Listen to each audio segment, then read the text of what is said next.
Nongeye mbahaye ikaze mwese bakunzi ba Emi Media TV.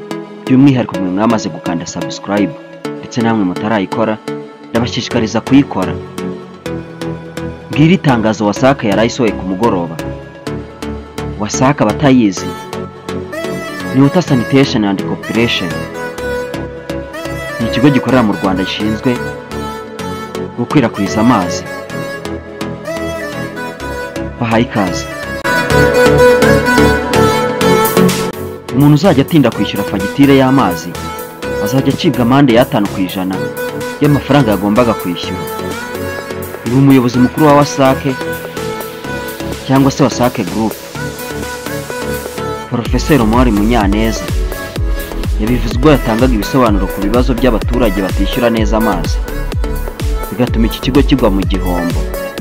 Gucibwa ayo mande ngo bishobora gutangira n'ingengo y'imari ya 2025-2026, no kuvuga mu kwezi gutaha kwa karindwi.